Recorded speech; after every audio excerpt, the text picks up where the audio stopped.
ballpark? I can't. I mean, would it be like 5 cases or 50? I was going to say between 7 and 10, Captain. I Maybe think, yeah, I think maybe even closer to 12. Between 10 and 12 is a typical caseload for the patrol officers, and the detective is probably running 3 times that. Yeah. Now, when the patrol officer is given the assignment of one of these, maybe 10 cases, does he do this during his normal patrol hours? He does. Yeah. Investigate? He does.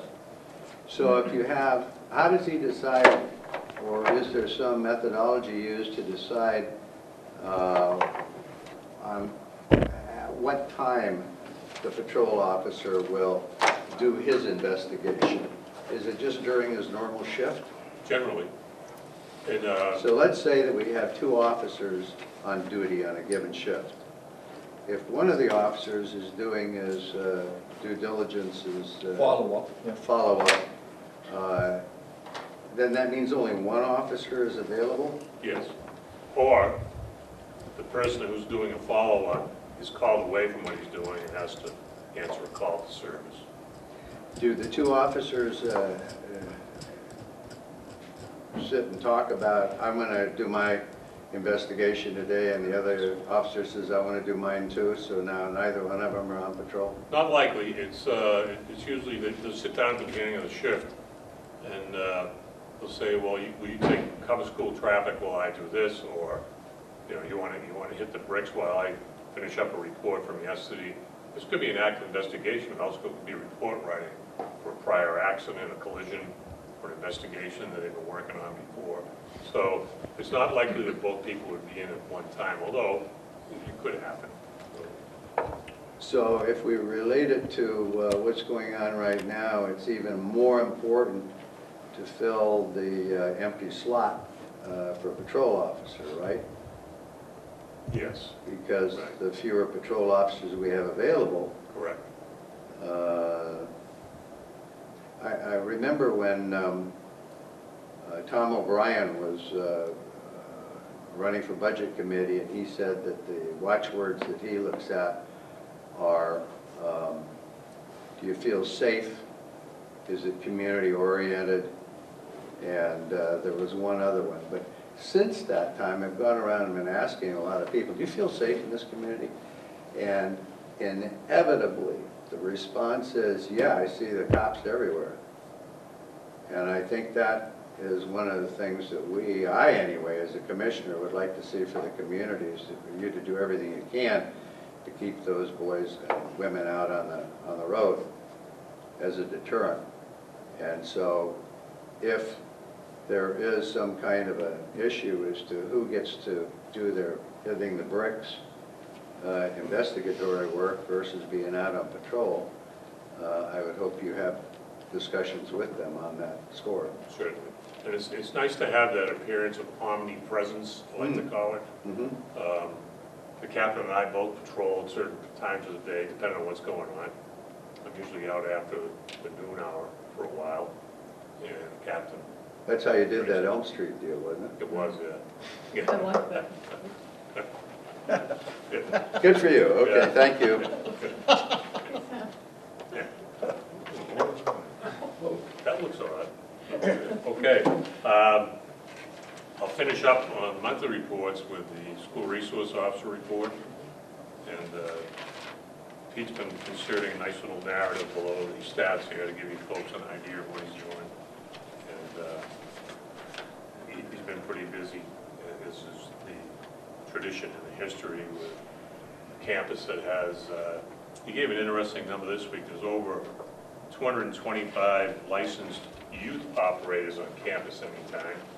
So he's trying to instill in them the importance of following the rules and regulations of the roads, especially when they're getting out of school and everybody's in a hurry. So he's doing a great job. His reports are informative, and we appreciate that. I can continue with Mr. Chairman, do you have something? Nope. Can we just follow up on this for a second?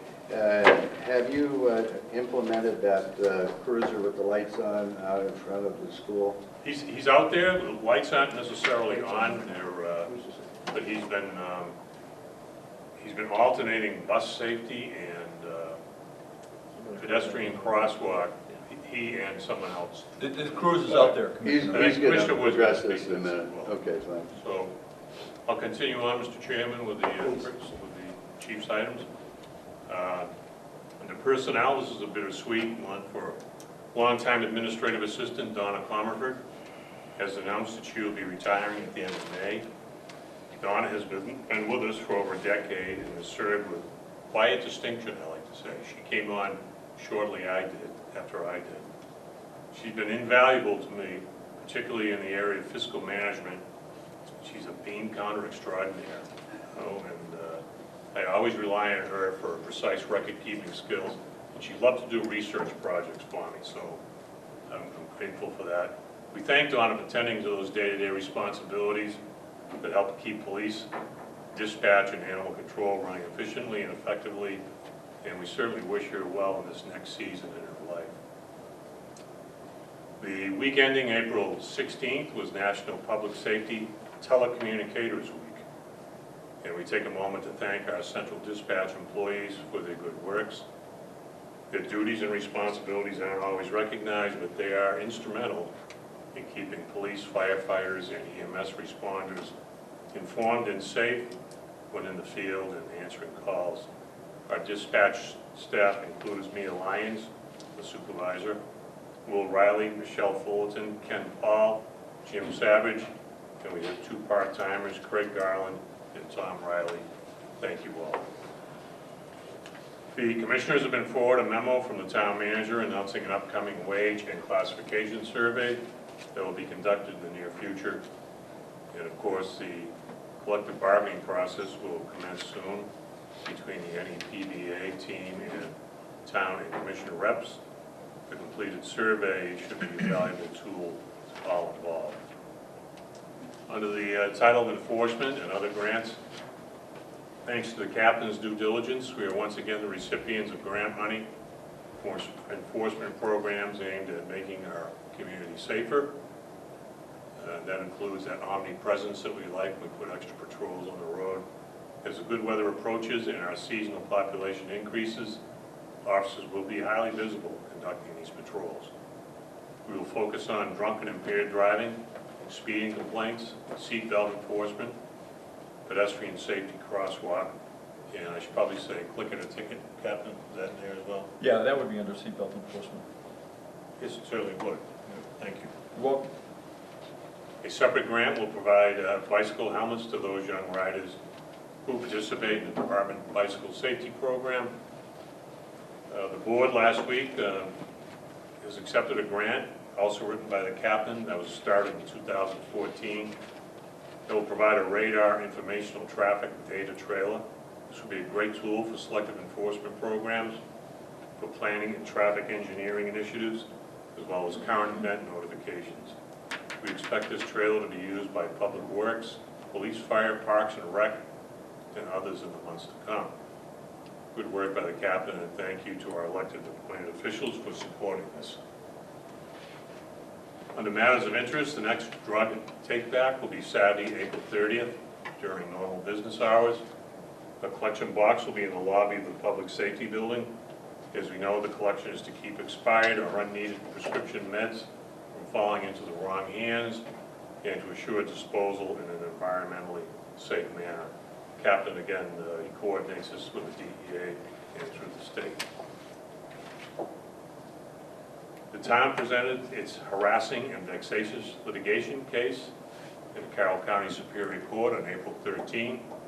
I understand the court will reconvene on this matter in 20 days from the 13th, with a decision rendered sometime thereafter. And we were also advised by town council this week that the New Hampshire Supreme Court has ruled against the same plaintiff in a right-to-know suit she had filed against our police prosecutor. As part of the disposition, the Supreme Court has ordered the plaintiff to pay the town's attorney fees. A little side note here, one of the oldest vehicles in the fleet is regularly parked at the high school on these days when our school resource officer is on campus. Much of the paint on the trunk lid and other areas has eroded away over the years, leaving behind bare metal and primer coat. This caught the eye of Mr. Gary Sullivan, the Voc Tech School auto collision teacher, course it would. That's what they do, you know. Who volunteered to repaint the exposed areas with materials on hand and at no cost to the department. The students did an outstanding job giving this car a freshened up appearance. The detective's car was in similar condition, and that too was taken care of by Mr. Sullivan and his class. We're really grateful for him to do that. We thank them for their community spirit and a really professional job these kids did. Chief, did you happen to send a thank you letter? I did. I sent a letter to the principal and Mr. Sullivan. Great. Okay. Thank you. As an aside, we expect our new Ford SUV police cruisers to arrive at any time. Thanks again to the commission and our elected and appointed officials and the voters of Wolfeboro for supporting us in this. We are researching the cost of cellular phones for officer use on department business because personnel routinely use their personal phones for crime scene photos, text messaging, and calls to dispatch and supervisors. There's a danger and likelihood that personal phones could be lost to the discovery and evidentiary process for the length of a proceeding. This is not a funded item for 2016, so we'll be scrutinizing the program carefully. There's a cost involved we haven't budgeted for. But I'm just going to ask the captain to elaborate a little bit about how some of the officers use their phones and what that could mean in the case of discovery, and how, like my phone, if I were taking a photo, it could end up in an evidence locker for months and months and not be able to use it.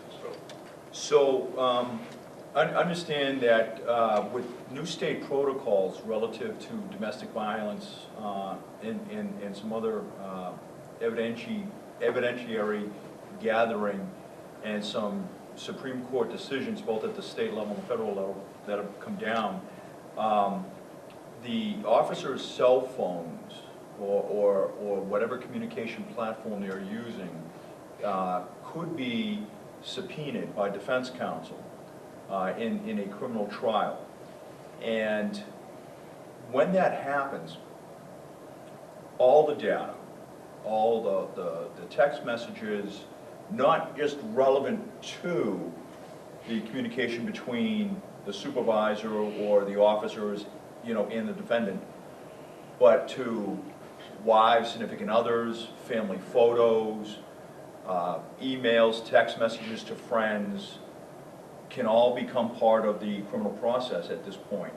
So, for example, if I were to use my phone in photographing a crime scene, and then it gets subpoenaed by defense counsel, they could see the communication that I had with perhaps Commissioner Wood or Commissioner Balboni, or phone calls.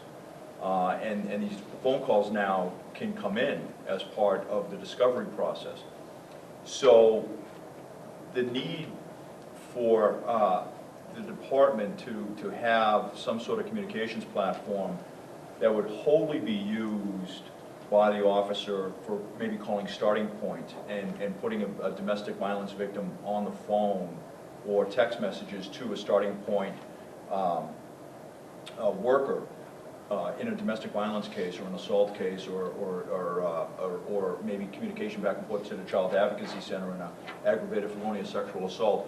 We don't want the officers using their personal phones. It's really bad business. We want them using a department-issued phone, because if that phone gets subpoenaed, that's fine, because the only thing that's on there is department-specific contacts and department-specific emails and so forth and so on. We don't want communications, emails, text messages, photographs of the officer's family, for example, coming into the discovery process. Because the defendant would have access to that. Does that make sense? Sure, it does. Make a lot of sense. Yeah. I have a question now. Yes, sir. If your officer takes pictures of a crime scene and there are some interviews on that camera of recipient witnesses, for example, and that officer retains custody of that camera, am I correct in assuming that he would be having to use the same camera for the next case? Yes. Yeah. So I think you've got to kind of consider the fact that he may have multiple cases on that camera, and now it's subpoenaed.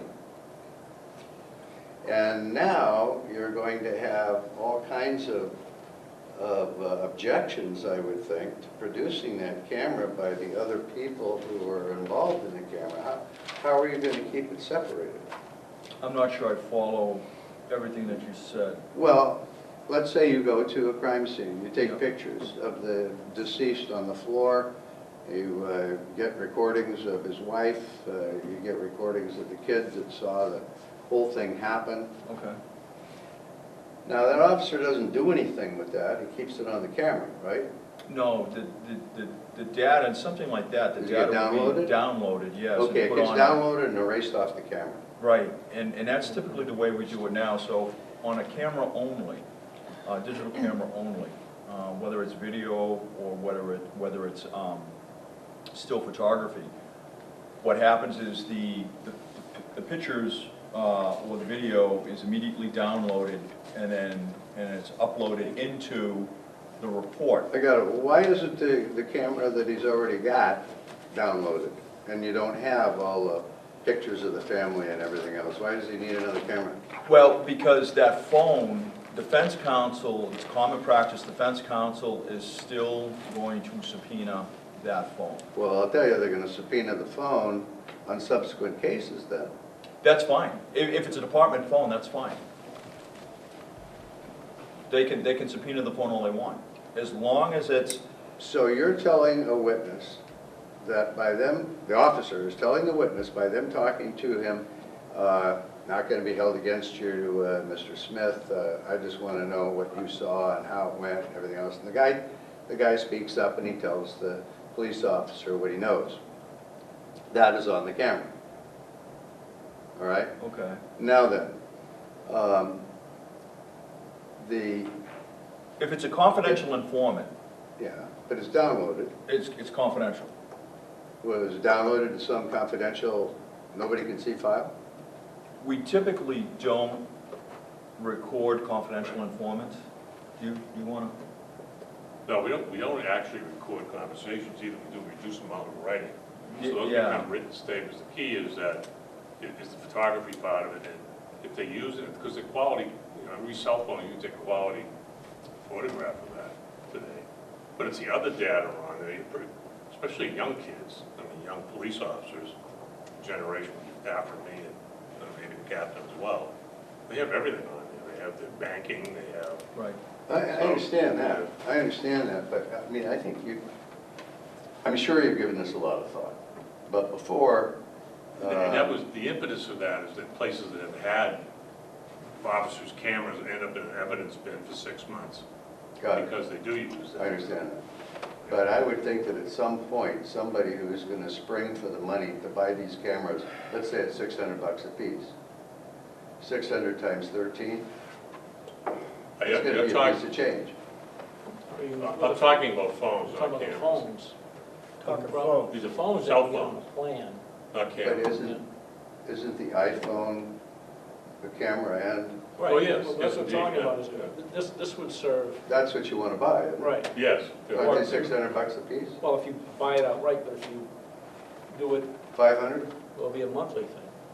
Actually, we have a proposal now. Yeah, but here's my only point. Yeah, My you're point- confused. my- There's something, yeah, I can tell there's something bothering you. Yeah, my point is that if I look at the personal camera, and the personal camera is gonna be subpoenaed, even though the material has been downloaded. You're talking it's no camera, are longer- you talking a phone? No, they're talking about doing this I'm talking about the officer's personal cell phone. iPhone. All right, we keep saying camera, and that's where the confusion There's is. a gonna camera be. in there. Correct. Right. We'll call it a phone. All right, so it's a phone, right, That's so, what the- Go ahead. Isn't this the kind of thing you're talking about, yes, Ryan? yes. Correct. All right, so if I talk camera, I talk phone, it's the same. It's the same thing, right, okay, so, All right, so right, don't- Roger. Don't try to dice me up on. No, I whether it's a wasn't, I'm just camera or trying, a cell phone. no, My point- I wasn't, I really My wasn't. point is that you're gonna spend $4,000 or so to buy these for each of the officers, one for each officer. That officer is going to go to a crime scene. He is going to record on the audio. and he's going to snap pictures on the camera of that crime scene. Then what happens is you go back and you download the camera. Right. All right, it goes into some confidential deal. Now the camera's clean, Right, cell goes back phone's out to use. clean, Yeah.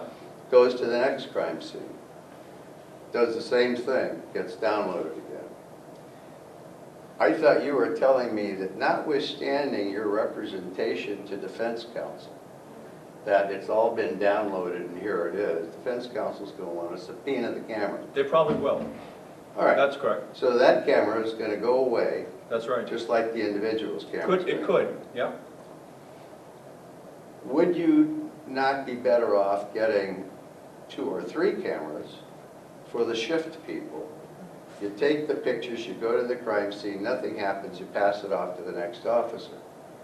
Now, there would be probably a question about chain of evidence, but if what you're saying is you're going to download it, that means it's clean when it goes to the next shift, right? So there's no chain of evidence issue. Okay? So would you be better off starting out with just enough department's iPhone, that just goes to the shift officers, and then the shift officers give it to the next one? Say it works for a year. If it works for a year, now you spend the $4,000 or $5,000 to outfit each officer, because I suspect that by that time we'll have more clarity on body cameras. What I'm That's hearing- interesting. Huh? That's interesting. But I don't mean to interrupt you, but that's interesting, body camera. Right. No, I'm just saying that by a year down the line, we're going to have more information from the Attorney General, the legislature, everybody else. There was just an article in the paper the other day. And by then, your camera, now the body camera, will totally supplement the iPhone. You won't have 13 or 14 invested money in all these iPhones. You'll only start out with 2, see how it goes, and let's see at the end of the year what your success rate was, what your experience was. And then we'll know more about the body camera. And I'm saying that the body camera, if it gets mandated, it's going to supplement and make move the investment that you're making in the camera and the iPhone. I don't think it will. And the investment instead That- will go that- into that the won't camera. There's a couple of proposals here. One, and being the conservative kind of fellow that I am, the captain and I were talking about just outfitting the 4 patrol cars. Not giving the phone to everybody. Starting it with that. And then what I find out is that there's a plan right now. The phones are free. There's no cost for the phones. For the cost is in the data and the airtime. And that's where, but if you got 12 phones at $500 a piece, they would give you a credit on each of those phones that you can attribute to your monthly bill. So for the first year, it would end up being something like $3,000. The other thing this does is it gives you the platform for going to ruggedized, well, they don't even use laptops now anymore, they use tablets. You see them, a lot of agencies have been doing this for 15 years, where the officer's office becomes his car, and he's out there, and he can transmit and type, they can do silent dispatch, they can do everything they need to do. That This I'm is- 100% in favor This is the of. platform that provides the airtime and the transmittal methods for that. I don't think that there's a single department that is there, technologically speaking, that doesn't have the cruiser outfitted with a computer in the car so that he can do his paperwork, he can do all kinds of stuff. Comes to the end of the shift, he's done, instead of going into overtime. Or being off the road for several hours, doing I think those drunk are driving report. I fabulous. mean, you're gone for 4 hours by the time he got, get done doing We're all putting, that. we're putting iPads in bucket trucks. Getting back to Yeah. your question, the phone is not gonna be replaced by the body cam, and I'll talk about that here in a second, but here's the big thing, that Defense Council, they don't really care about the video, if you will. They don't care about that necessarily. What they wanna see is they want the text messaging traffic, they want the emails back and forth to the supervisor, they wanna see, that's what they want. They want that communication, okay? And then they want to see the photographs, and they want to make sure that the photographs haven't been doctored.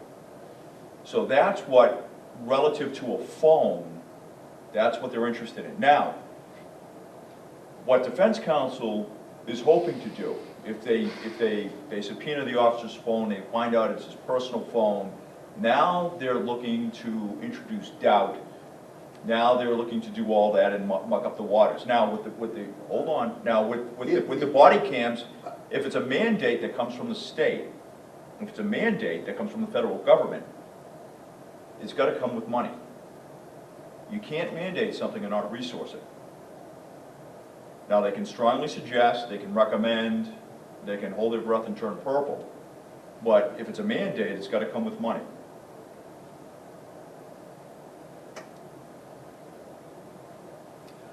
I have no problem with the non-use of the officer's personal phone. No, I Yeah. understand that. I am in favor of a department camera.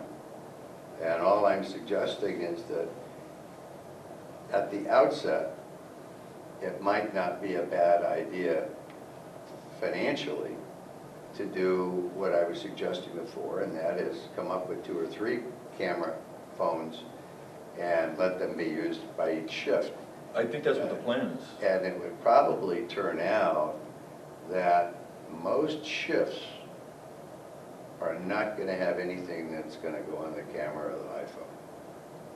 We don't have that kind of problem here. And the other thing too, though, when you mentioned the body camera will record interaction between that officer and whomever they come in contact with on that shift, but that's not the vehicle that you would use to communicate with another officer. Right. Or with dispatch if you're trying to do so. Well, maybe not even necessarily used to video, though I suppose you could. A crime scene, for example, you might Right. capture I a mean, portion of the your crime cell scene. phone, if you need to call dispatch, you need to call another patrolman, and it's something that's on the QT. Or starting Access. point, if it's a domestic violence case. And that's really what's driving the train on these things, because what other agencies are finding is that in these domestic violence situations where they have to put the battered spouse in contact with a clinician or contact with a social worker, that's where the issues have been coming in, and we don't want the officers using their phone, because typically what happens in a domestic violence case is one person in that, if it's a battered spouse, they're very distraught. They're not, and they may not have a cell phone themselves. So what the officers in other agencies have been doing has been dialing, here you go, use my phone, and then giving them the phone. Well, now that's coming in as part of the discovery process, and that's what we're trying to avoid. And yes, we do respond to domestic violence here in this town. In fact, Sergeant Moore just had a case a couple of nights ago where he had to put the person in touch with Starting Point. So this is what we're trying to avoid. Actually, there were 2 and 2 nights, Yeah. but the prior one, he made an arrest, so, yeah, there are, many times it won't be a need. You're right, you could pass from one shift to the next, or one officer to the next, but you just never know.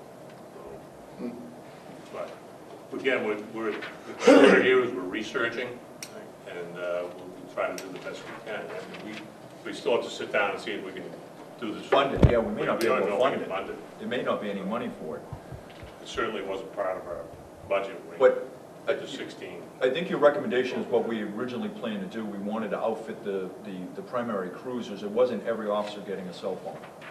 Ah, okay. It was basically what you suggested. It was every primary All I patrol. was trying to get at is that, as the chief has just said, we have to look and see if we can even fund this thing. Right. You'll have a better chance of funding 3 cell phones than you will 13. Oh, right, right. That's all I'm suggesting. Okay. Chief, if you would continue with the outreach? Yep. I have one of the, as a housekeeping matter, Chief Bernier of New Durham, and I have just recently signed a police assistance, or a so-called mutual aid agreement that became effective on April 13th, that it kind of languished away over there for a bit. So the chief and I took care of that last week. And outreach, the captain has represented the department at several board of selectmen meetings recently on matters of mutual interest, such as approval of grants and ordinance updates and amendments. We continue to provide a police presence, as you know, at regularly scheduled board meetings. He's been doing a lot of the stuffed chicken circuit, as I like to call it, at dinners and banquets where he's been speaking at night or during the day. It's So free food, no? he's been a busy guy. And, our police officers covered the town election on March 8th at All Saints Church, as typical. Over the past many weeks, we participated in or have been present at events and meetings on the heroin issue and addiction in general in our area. As I know, the captain's been speaking at various venues, and I continue to serve as a member of the board of directors of the White Horse Addiction Center. The captain recently received a letter of thanks from a young man who will be attending the New Hampshire Youth Police Academy this summer. Part of the application process requires that the candidate be interviewed by a police official. The captain did the honors of this, and I had the opportunity to meet with this young man and approve his application. I got to tell you guys, this was a refreshing moment to see a young man, 14 years old, who's articulate, poised, interested, community-minded, and excited about this opportunity. So I'm hoping that in 7 or 8 years, we'll see him on a list for a position here. A nice young man. And as part of National Library Week, I once again had the opportunity to read in this building to the children at the public library, and they sent a thanks for our participation in this event. I have 2 matters for non-public, Mr. Chairman. Hey, Chief, what's the White Horse Addiction Center? It's one of several new agencies that's dealing with heroin and opiate overdose and Where's it located? It's in Ossipee. Oh, yeah. And the social work is from Wolfeboro and the Lakes region in general. And the White Horse comes from the Book of Revelation. So it's kind of a faith-based thing. But Is this a beds type? No, not right place? now, no. They just have day counseling in there. It's just getting off the ground. Is this related to that lady that does the Fernald or something? No. No, but they all work closely together. They all know each other and they collaborate regularly. So. And you say you're going to continue as a member there. How many clients or patients do they have? They have about 20 right now. This has just gotten underway. They've got all their licensing within the past month and a half or 2 months. And they have a small facility up in 16B, I think it is. So, Okay, thanks. okay, thank you. Melissa, did you have any questions for the chief or the commission at this point? Okay, thank you for being here. We don't have a rep from the selectmen, so I just wanted to update everyone on the, after the meeting last month, the chief and I met with Kathy Cuddy-Egbert, the superintendent of schools, to discuss school bus safety, as we had talked about it here. I think we received very well from Superintendent Cuddy-Egbert.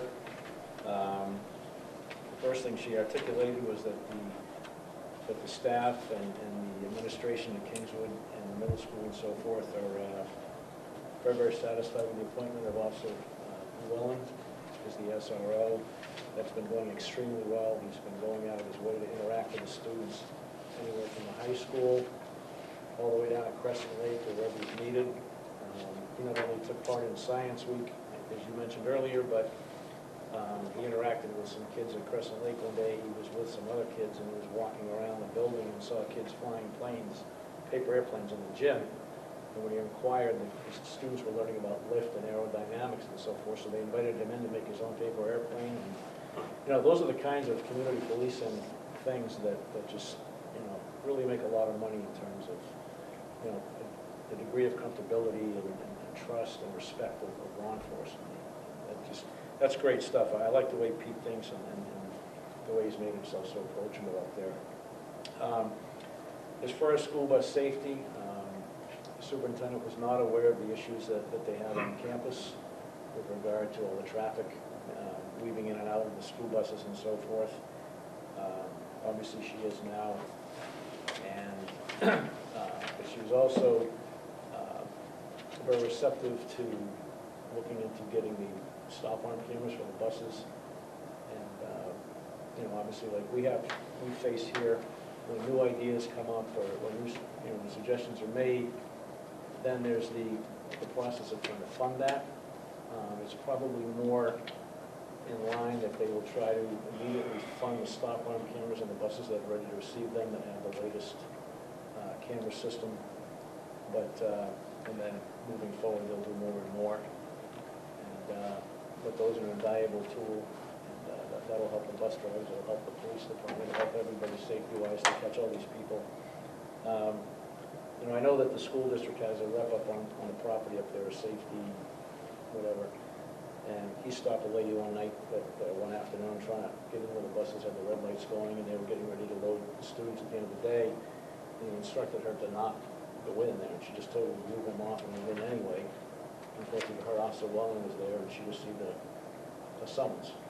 Cost her a few dollars for that. So one of the recommendations that I made to the superintendent too was based on my observation up there in the school was they're very small yellow signs saying when cars are not supposed to be in that area, but they're poorly placed and barely visible. And made a suggestion that they, you know, make the signage more visible and try to keep the people, you know, basically east of McManus Road and do drop-offs and pickups at the Art Center, especially where the buses are loading and unloading and so forth. And it's, you know, it's resonated. I've gotten a lot of positive feedback from the community about this. And a lot of the bus drivers have approached me also, and they're thankful that we're, or at least, you know, just trying to, you know, keep the kids safe. So it's going to be something that moving forward, you know, we'll stay on top of, and you know, we want to maintain a good working relationship that we have with the school district, obviously. So I think that was it with that.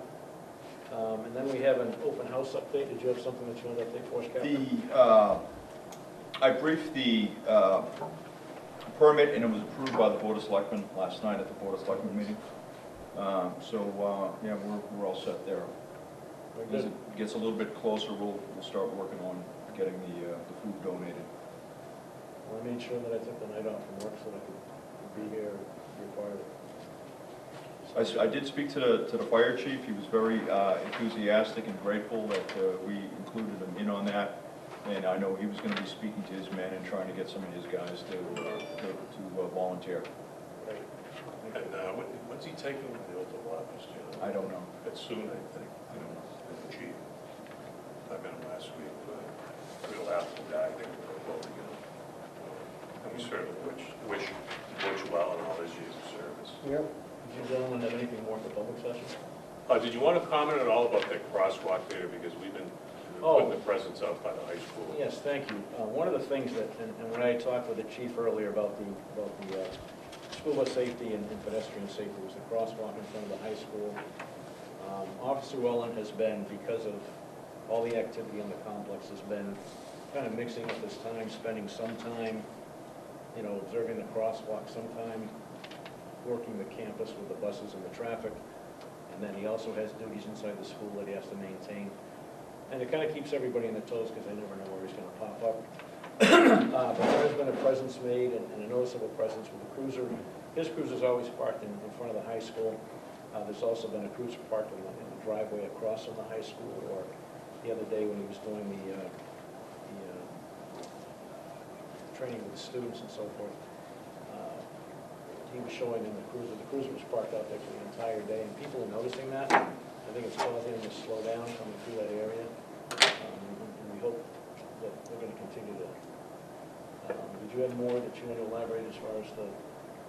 No, we did a kind of informal survey with the crosswalk there, and I know a man who uses it regularly has had personal experience with people not stopping. And in the interest of fair play, we are out there, and we will get your attention one way or the other, so please be careful going through there. And, Didn't you used to have cones at the school crossing? yeah, they were everywhere. Signs. Maybe at Public Works not put out yet because of all the That's correct. the pitching and the moving of the roadways. They're put up by the Public Works Department. What are they waiting for? Well, Probably I don't know. These are the signs. You're talking about the signs that tell you the sidewalk ahead, or yield to pedestrians and sidewalks. Crosswalk, yeah, Yeah. school crossing, slow down or something like that. I know the one that was just south of the crosswalk in front of the high school. Pardon me. That thing has been, I found that because I go through there walking my dogs or anything. It's all over the place. People mess with that one a lot. They need to find a better system or make it all one piece, because they can take the top piece out of the base and find the top piece on one side of the street, the base is on the other side of the street, and I'll walk out and put it back together the next day, it's the same way or worse. But as much as it's a great idea to have that there, Ron, I know from my own experience that people drive around it, but they don't see it. They acknowledge that it's there because it's a barrier, an obstacle, they go around it, but it doesn't cause them to slow down. I stood out there the other day, this just happened, wasn't one of my proudest moments, but with both my labs, broad daylight, I stopped at the crosswalk, I saw a car coming from town, a distance away.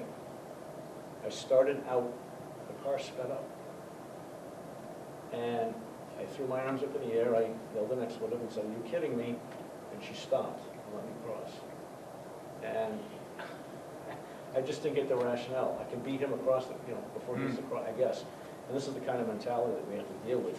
And so anything we can do to draw attention to the safety of our pedestrians is paramount in my mind. Absolutely. Okay. Mr. Baboni, did you have anything any questions, any comments?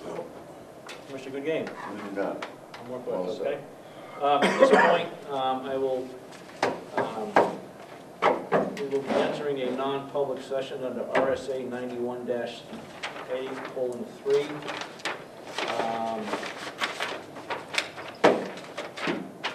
Roman numeral 2, Roman numeral 4, and also RSA 90-E:3 for the chief and for any other business that comes as far as personnel and compensation and so forth. So at this time, we're going to take a roll call to enter into non-public session.